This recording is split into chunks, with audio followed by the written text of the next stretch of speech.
Hey everyone, welcome to another edition of Zero Hour, the Anime Conventions podcast. Today on our show, we will be talking about Big Apple Comic Con. This is a convention in New York City, and because it's in New York City, we have our East Coast rep of Scarlet Rhapsody, Lee May, on our show to tell us all about it. Welcome to the show, Lee May. Hi, thanks for the warm welcome. Absolutely. Alright, so let's talk about Big Apple Comic Con. So where shall we start? Yeah, so I guess we can start with the location, I guess, right? Like where it is, New York City? Sure. New York City is really big for a city. And so it's right in Manhattan. It takes place actually right by Penn Station. It's at the Penn Plaza, Pennsylvania Hotel. So it's literally right across the street from Madison Square Garden where a lot of concerts happen. Yeah, I'm familiar with that place. It's subways. Oh, yeah, you've been? Yeah, I'm actually familiar with that place because I used to go to New York all the time back in my college days.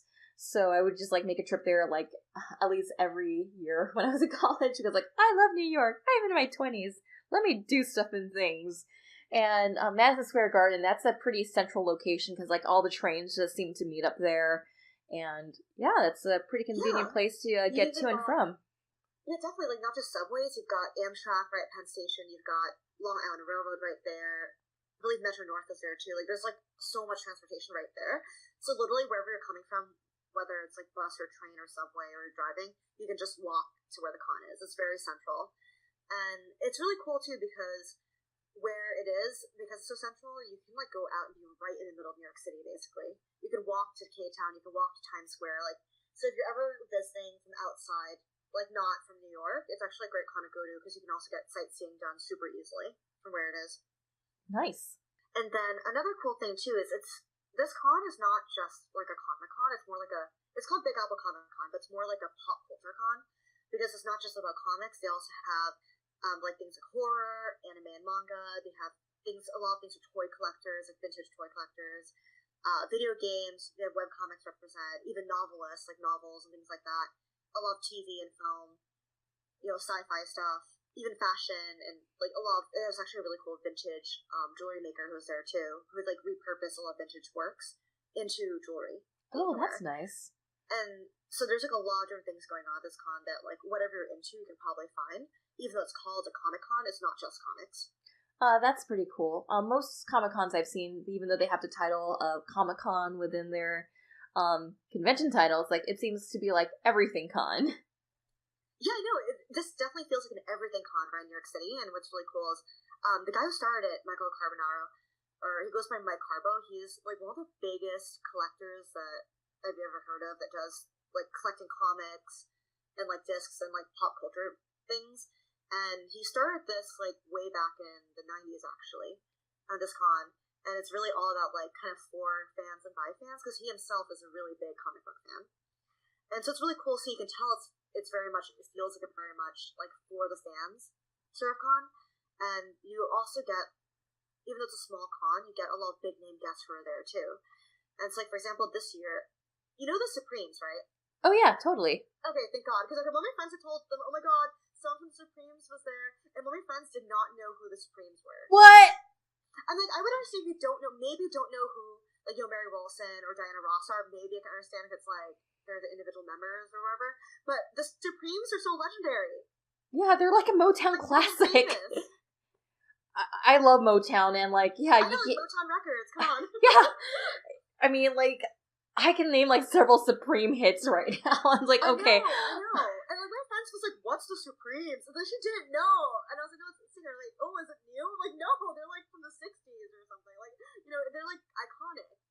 Totally. So yeah. I think they're in the Hall of Fame. I think they're literally in the full Hall of Fame, right? I think it's a big deal. Anyways, it is totally a big deal. Everyone knows them. But Mary Wilson was a guest there, so I actually got to meet her at her table. Oh, how was she like? I'm curious. She's beautiful. No, she's really old now, but she still looks very young actually. And she still looks so beautiful and fabulous. I was very impressed. She looks definitely still has that glamour, the old time glamour. Oh yeah, I imagine. So she was actually there. It was amazing because you would go through the vendor hall where the guest tables were, and literally Mary Wilson from Supremes is right there. Oh, that's amazing. Just there, you can just talk to her. It was so cool. So that's really cool too. And another thing too, she's not in a comic or anything, but it's just a really cool pop culture icon. Oh yeah, absolutely. It's just like just seeing like a Legend of Motown there. Like, I okay, know. it's like wow. Like I just kind of like have like a billion questions. I know. No, she was super cool. It was really cute, and there was some fans who like love her, right? And they want to go and they can buy CDs there. She had like CDs. She had records and things that you can actually get like autographs and photos with. And then I also some other guests who were there for really big guests. Also, William Shatner from Star Trek was there both days of the con. Mike Coulter from like he's in Luke Cage. I haven't seen Luke Cage, but I know he's in $1 Million Baby, which I have seen. And so he's really cool when he was there. But they had a lot of guests too, like Jessica Rabbit, right? Absolutely. Yeah. So the voice actress for Kathleen Turner was there on Sunday. Oh wow, that's amazing. Also, and so that's really cool that she was there. But they have a lot of really cool guests. I mean, like also like one of my friends is a really big fan of what was it called? That sci-fi show. Darn it, what was it called? Gigi Edgley stars in it. That's why like my friend was really excited and went to get her autograph there. Okay, now I'm just trying to like just she's mentally. Australian. Oh, Farscape. That's what it is. Farscape. Okay, wow, I haven't heard of Farscape in ages. Yeah, she's in Farscape and also Jim Henson's Creature Shop Challenge. But yeah, she was a guest there too, and I got to meet her because my friend was there to get like her autograph and buy photos and stuff from her. And she was like super cool and down to earth. And I know she's in a lot of shows. She's on Star Trek too, and she's in Farscape is that one that she's in, and FX's show Feud and like a lot of different TV shows. And she was like super funny, and like when you get pictures with her, you can get a ton of photos, like silly ones, serious ones, selfies. She did like a full like mini shoot with like the fans. It was really cute. Oh, that's nice of her. But she's really cool, and so she was there. And then also, actually, Anne Robinson was there too. She's a star from like old Hollywood, like back in the 50s, actually. Oh wow! She was in the original War of the Worlds. Yeah, like, yeah. Not the new one, but yeah, she was in the original one as well as making cameo in the 2005 one. But that actress is there too, which is really cool. So they had a lot of like really big names who were there, and also a ton of comic artists were there too. In addition to like actors and things, like different people who've done comics, like X-Men, S.H.I.E.L.D., people who were also involved with like Doctor Who comics and things like that. Oh, that's cool. It seems like to me there's like a hoi polloi of like just different like pop culture guests there. Like there's almost something for everyone. Yeah, definitely, like everybody. And I know also, what was it? I know this guest was here in previous years. I've seen him every year that I've been to that. But what was that Nickelodeon show? Ren and Stimpy. Oh yeah. I remember watching that. The artist for that, for Ren and Stimpy, is always at the con. Because I've seen him in previous years too. But yeah, they have a wide variety of guests, whether you're interested in music, pop culture, TV shows, movies, comics, whatever it may be. It's really cool, and they're usually just around. Like, I didn't see William Shatner, but I know like some people said they did like just see him, randomly. But you can also buy, autograph sessions or like photo sessions, things like that at the con. But yeah, so on Saturday, mostly was walking around. It's a pretty small con floor, so how it's set up is you enter the Penn Plaza Hotel, like the Pennsylvania Hotel, and then a con center, you go through the main door for the con entrance, and then you go up. The main floor has like vendors that are not pop culture related, but that first floor is like local vendors, things like hot dog vendor, or like there's a soda vendor there. Like I remember last year they had like energy drinks, and like things that are like more local brands vending there. And then we go up the escalator that goes to like the main vending and artist hall with all the artists there, vendors, exhibitors related to fandom. And then for panels and events, it's downstairs. Actually, go down the side door and go down to the basement level, and then there's where to have panels and events. Just kind of like 3 different floors for the con. Nice. And then so on Saturday, I was mostly spending time walking around, like in the con, like an exhibitor hall. But then at one point, I went outside and I saw this amazing Carnage cosplayer. Oh, cool. Like, amazing. And yeah, I saw the photo for that. For a long time because I was in total awe. He was on with these stilt things. I don't know, they're like, he was super tall. He was like 3 times my height, I swear. With the stilt things, right? And then he had like, I don't know if it was a fog machine or dry ice. He had something attached on the inside of his costume. So it sprayed out like this smoke thing. I don't know how he did, but it was really impressive. And he had like a beheaded Spider-Man thing. He was holding like, and he was just standing outside the streets for the longest time. Like, and everyone was taking pictures, even like tourists, right? Like tourists, it's right in this touristy area too. All these tourists taking pictures of him. but it was really impressive, and I was there for a while just, like, staring at this costume, being like, wow, you're amazing. And then, I actually had a quick photo shoot outside, like, kind of in that area, too, because if you walk down a little bit, you can get to near this, like, beer garden area that's right by Madison Square Garden, like the Penzi, but outside there's this, like, nice area where you take pictures. They want, like, more urban photos, like, with the city sites. And I was cosplaying as Silk, and so obviously, she's from New York City, too, like City Moon, so I wanted to get, like, some cool shots in the city, too. Yeah, what led you to cosplay as Silk? Wait, what? What was your inspiration to cosplay as Silk? Yeah, so I really love the 2016, like, Silk Tale comics, and I remember first discovering her when I was reading, I believe, The Amazing Spider-Man before, when I was really into Spider-Man when I was in high school. And I always like Silk, I never cosplayed as her, but I was like, oh my god, I should cosplay her to New York City Con because she's from New York, you know what I mean? And I just really love her character. Like, I think she's the first Asian American character that I saw in, like, Western media, I feel like. Because other characters I knew were Asian were, like, Asian. You know what I mean? Like, if you're watching anime, well, they're in Japan, right? Sure. Or, like, when I watch Chinese martial arts movies, those are all taking place in China. It's a little bit different than, like, the Asian American experience. Absolutely. So, I thought it was really cool reading Silk and being like back in 2016 when it came out and being like, oh my god, like, there's actually an Asian American character and that's explicitly, like, Asian American in this comic. It's not, like, interpreted that way. It actually is. They talk about it. So it's really cool to see that representation in a comic. Yeah, absolutely. And I know, like, I messaged you a couple of other Asian American superheroes that I think you might like in comics. I sent you a text quite a while back of, like, hey, if you like Silk, I think you might like these other hero types.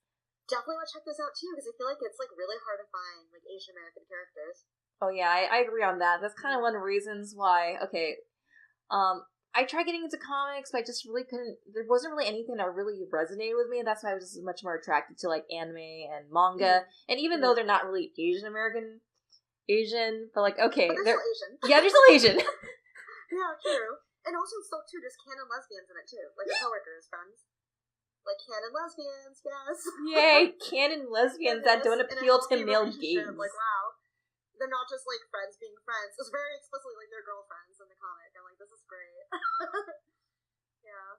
But, yes, that's, what I did most of Saturday. Was just wander around the exhibit floor. And by the way, there's this amazing booth for Pet Sematary there. Yeah, I saw the photos. Have you seen the original Pet Sematary? Yes, I've seen the original. I've read the book too. I'm so excited for the reboot. I'm, like, so psyched for the reboot. Like, I was kind of apprehensive about the reboot, but when I saw the trailer, like, oh yeah, they're actually gonna dig deeper into the mythos of it, and there's, like, this rumor kind of going around that all the Stephen King movies are coming out are just kind of part of the greater Stephen King multiverse. Yeah, I mean, did you hear about that Hulu show Castle Rock? No, I haven't. I've been meaning... it's in the Stephen King. It's kind of becoming a Stephen King multiverse. They're, like, combining different things. Because Castle Rock is a location that multiple Stephen King novels have taken place in. Like, Shawshank is there. You know, like Shawshank Redemption? That's in Castle Rock, and there's some horror stuff in there. So they made a show about it, kind of combining that multiverse in Castle Rock. But I'd be super excited to see down the road if they make, like, a crossover sort of Stephen King thing with multiple elements from different books. Oh, absolutely. Yeah, I'm very excited for this one, and I'm glad that you're excited for it, too.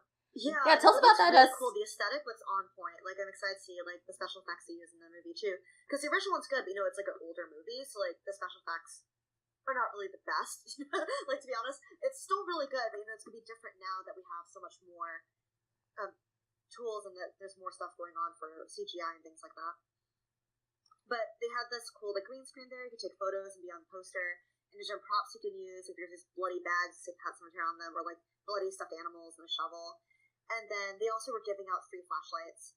Oh, that's nice. With Pet Cemeteries. It's like, oh, if you're going to the cemetery at night, we'll use this flashlight. It was super cute. And then I also went to the cosplay contest, actually. Oh, how'd that go?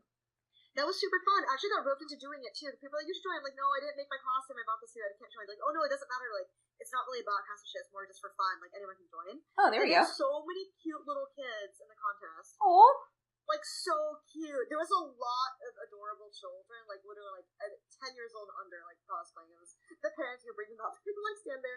You know, really young ones who were, like, toddlers, but, like, we're not. You know, they kept turning around. They're like, no, face the audience. It was super cute.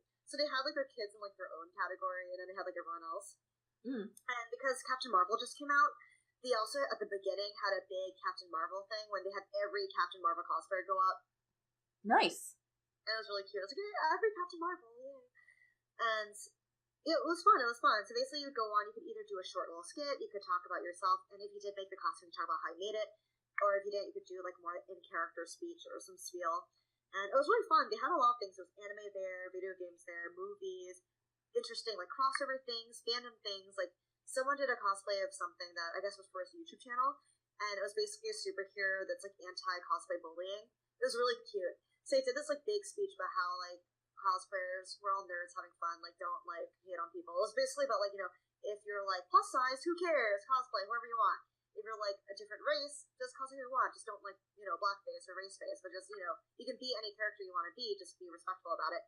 And, you know, like, if you want to cross-dress, that's fine. Like, basically stop the hate in the cosplay community. Oh, absolutely. And I was like, this is such a positive message. I love this. Like, let's just be nice. Mm-hmm.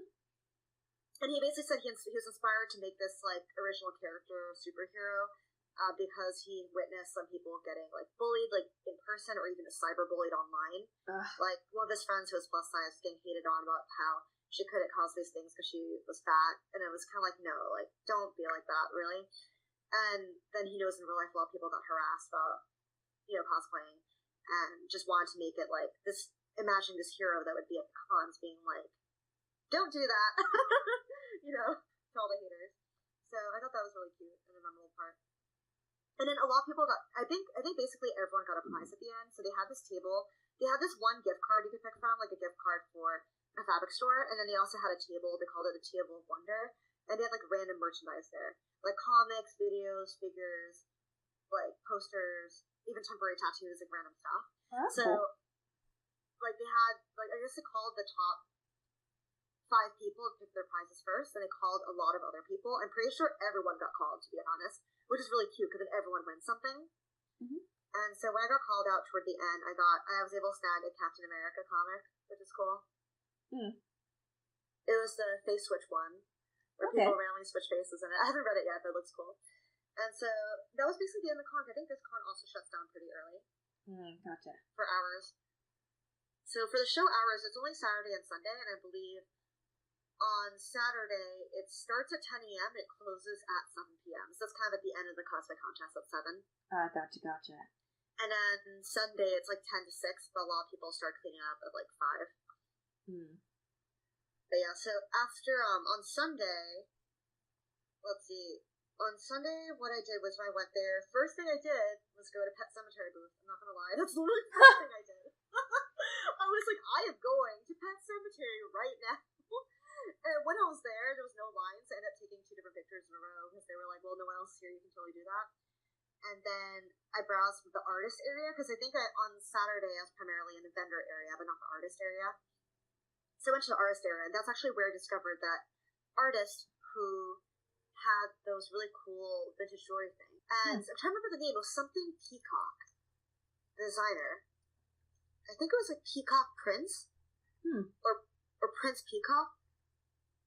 I'm trying to remember what it was called. It had a peacock logo. Like, she had a peacock logo on her sticker and pins on her booth. Oh, it is Prince Peacock. It is Prince Peacock. That's the name of her brand. But so Prince Peacock basically makes a lot of jewelry, like necklaces and earrings primarily, that a lot of them do reuse vintage pieces. And like weird, like unique charms from around the world. And is heavily inspired by both the Edwardian era as well as Kawaii culture. So a lot of the stuff works really with Fairy Kay, Lolita, Goth, etc. And they have amazing necklaces that I saw that they use vintage chandelier droppings. Like, you know those chandelier things? Oh, the crystals? They found, like, I guess, vintage chandeliers that were, like, broken. So, you know, you can't, like, sell the chandelier, but you can reuse those crystals. And it made the serious necklaces using those chandelier crystals, but they were so pretty. Because they're just meant to catch a light, you know? And then they had really cool vintage jewelry pieces, too, that they repurposed using...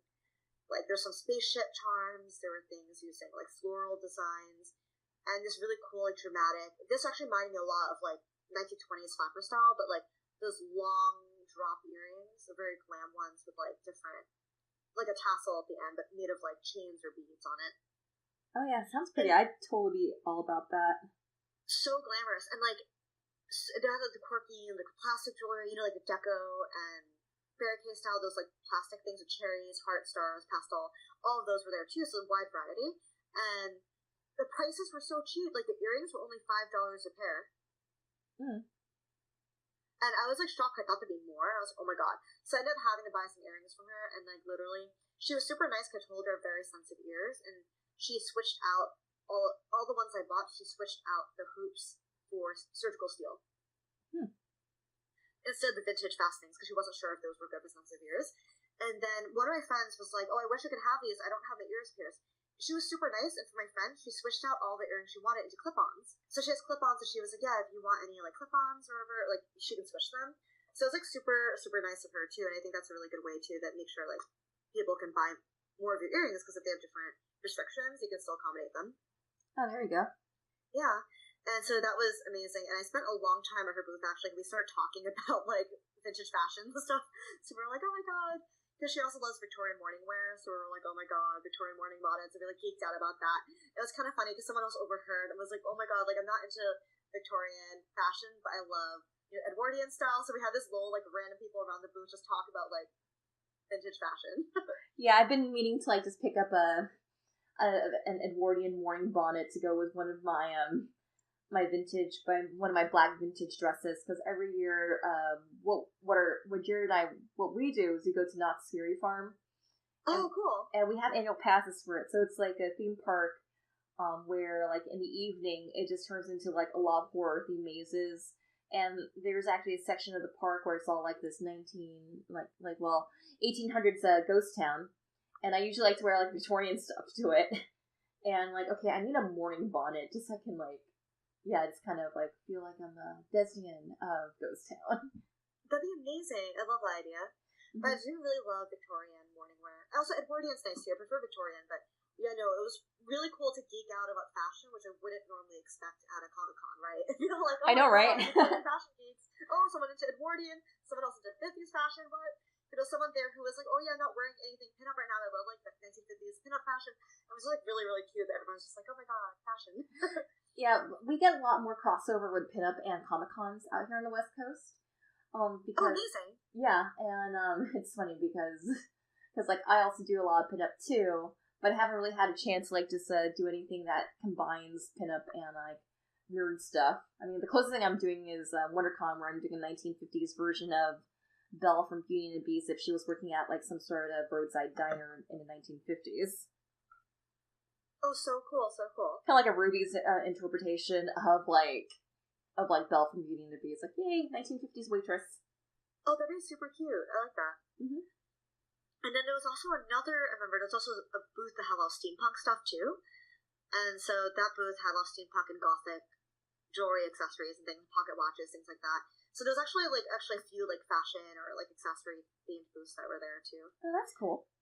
Yeah, and a ton of cool vintage toy booths. And there was actually one figure booth that I got really excited because they had those Kotobukiya figures. Oh, yeah. I didn't buy any because they're kind of expensive. I really want one that's like not in my budget right now, but I got to see them in person, which I've never seen in a con before. Well, I've seen the Kotobukiya ones, but I've never seen the horror series. But they had the Chucky one. Oh, did you? What was that like? It was beautiful. I love it. Well, because I've seen this before. It's super cute because they have the changeable faceplates. You have like the cute kawaii faceplate, then there's like the creepy one that you can switch it out for. But I asked them if they had the Jason one, but they said they don't. But they said they might restock it like next year, because there's more. Like, you can still buy them from Japan. So, but Kotobukiya basically had this whole Bishoujo series for horror movies. So they only had the Chucky at the con, but they also have like Freddy Krueger, they have Jason, they have Pinhead, you know, from Hellraiser, and they have even Michael from Halloween. Mm-hmm. And but it's all like, you know, sexy lady version, like Bishoujo. Yeah, I've seen those online. I know. But it's actually hilarious because, you know, Michael Myers from Halloween, he has that mask. Yeah. And how the mask is like very, very masculine, right? Like the face. And so, in the figure version, she doesn't even wear the mask or hold it. It's already discarded at her feet. Like, literally, the figure, him, like, Lord Michael Myers, like, the Bishoujo version, she just has a mask, like, on her feet, like, by her feet on the floor. Oh, wow. The figure. She doesn't even wear it because, like, well, how do you make this sexy?